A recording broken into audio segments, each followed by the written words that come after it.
Ziad Jarrah's family hasn't heard from him for a week. They hope he's alive, but fear he's dead. An innocent victim, they say, in the 757 jet that crashed in Pennsylvania last Tuesday.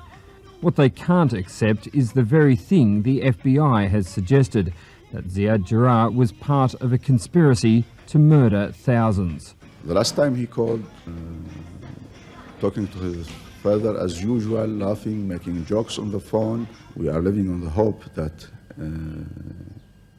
our Ziad Jarrah is not the one who was on the plane. But you haven't heard from him? We haven't heard from him. Out from that clear September 11th skyline in Somerset County, Pennsylvania in 2001, a United Airlines Boeing airliner came barreling down upon the green fields near Indian Lake. The plane was nosediving down from the sky at over 560 miles an hour, impacting the green field, causing a large fiery mushroom cloud that showered plane debris, human bits, clothes, and paper effects a mile wide. Some residents just starting the day noticed its rapid descent. One of them was Kelly Levernite. I heard the plane going down, over, and I went out the front door, and I saw the plane. It was heading toward the school, which panicked me because all three of my kids were there. Then you heard the explosion and felt the blast and saw the fire and smoke. Another witness to the scene was Eric Peterson, who looked up and saw the plane. It was low enough. I thought you could possibly count the rivets. You could see more of the roof of the plane than you could the belly. It was on its side.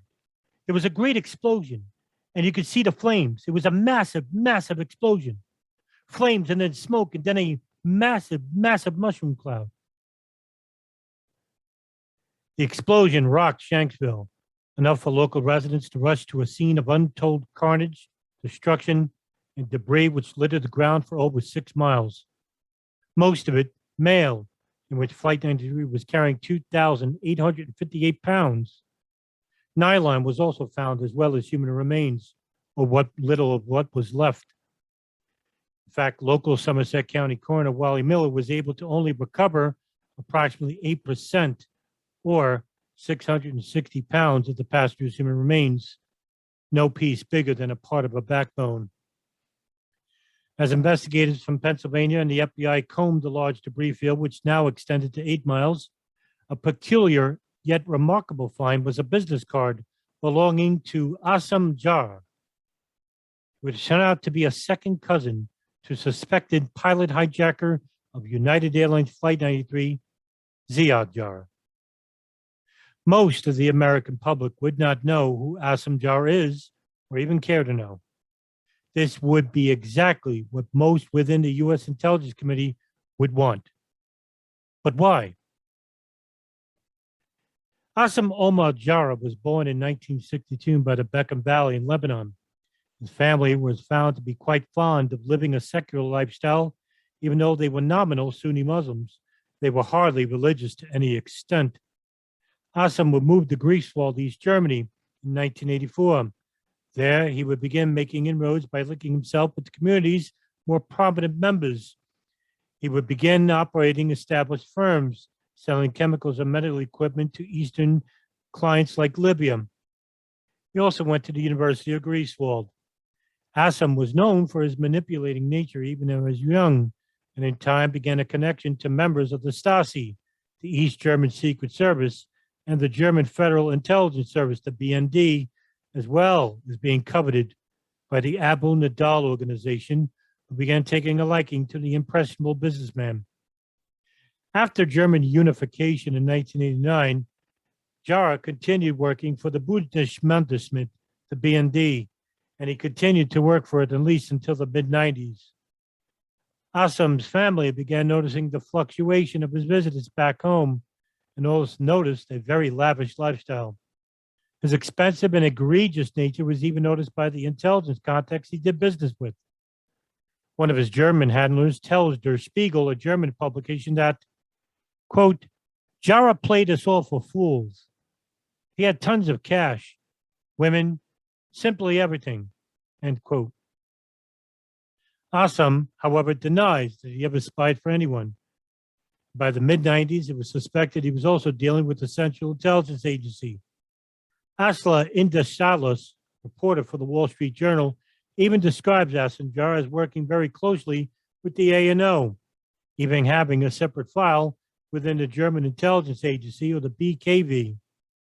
The report from Asla Istandavlabas, according to Stasi files described by Der Spiegel in last November, a note on the back of Assem Jarrah's file specified he had contacts with people in Operation Trader, Stasi code for the Abu Nidal group, which staged several operations in Germany and recruited agents, among them Arab students. The elder Jarrah, who also worked for Libya, was a double agent, was among the students Nidal's men approached. Thus, his contacts with foreign governments and the intelligence community began to grow, much like his personal businesses in Germany. Meanwhile, Abu Nidal would continue to do business with notable countries who would also be on the receiving end of his terrorist campaigns, unless they paid handsomely well. The Israeli Mossad, long suspected of being behind his group, Fatah, which undermined the Palestinian Liberation Organization founded in 1964 by the Arab League, later headed by Yasser Arafat. One of the core tenets of the PLO's ideology is the belief that Jewish Zionism had unjustly expelled the Palestinians from Palestine and established a Jewish state in place under the pretext of having historic and Jewish ties with Palestine. Arafat would later implicate Abu Nidal as working for the Israeli Mossad. However, Assem would continue his close relationship with even Libyan President Muammar Gaddafi, as well as with German intelligence. Later, Jarrah would explain, "I do not deny that I have received money from Libya, because in Greifswald, I founded a German-Arab Friendship Society, which was supported by the Libyan government. Because of these actions, he had, of course, also had to speak with security. That was the case in the GDR. Jarrah also maintains he had nothing to do with terrorism-related activities. However, members of his family thought otherwise. While one remained anonymous, stated to Der Spiegel, Assem sells information for money, whether they vote or not. After the September 11th attacks, media reporters would quickly descend on the shocked Jarrah family in Beirut.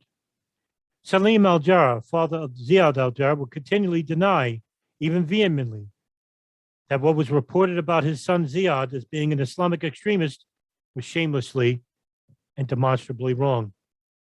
He denied that Ziad Jarrah would ever hijack a plane and crash it, killing people.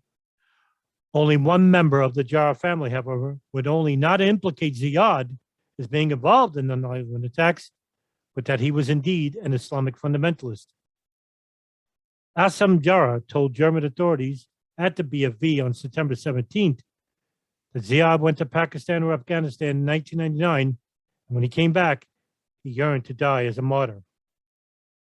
However, according to most everyone in the Jarrah family, his friends, and even his girlfriend, Azel Sanguine, nothing was ever related to them by Ziad regarding his willingness to die as a martyr.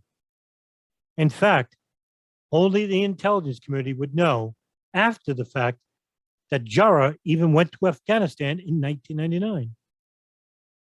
U.S. investigators will claim that Ziad Jarrah was not very close to his second cousin, Assem, but Gumber Lach, an investigating journalist at Der Spiegel, countered otherwise.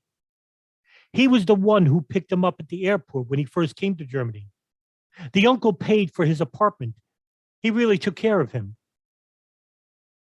The story is also quite similar to Ziad Jarrah's uncle, Ali al-Jarrah, who would later be arrested in 2011 in Lebanon by Hezbollah for being an Israeli spy for 25 years, while also being paid well for over $300,000 of his services.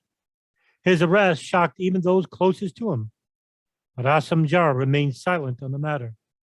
It seemed after all this time, nothing would become of Assem Jarrah as he continued to live under a seemingly quiet lifestyle after all these years of being involved with numerous intelligence entities.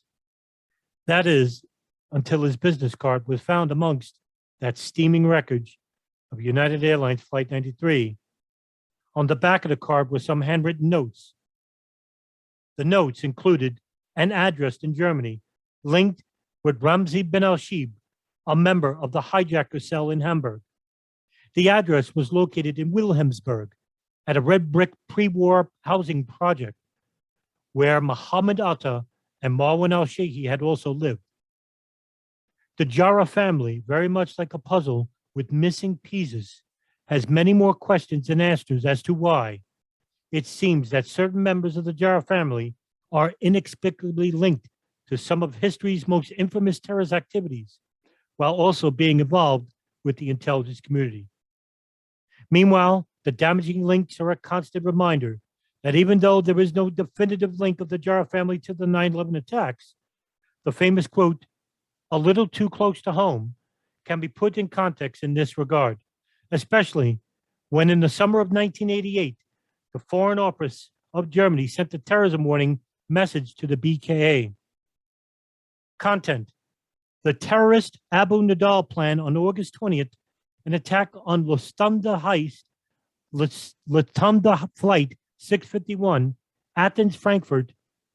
Code name of the operation, Jarrah. The Jarrah family continues to be synonymous with the 9/11 attacks, along with being involved with the Abu Nidal Organization. Coincidence or something far more nefarious?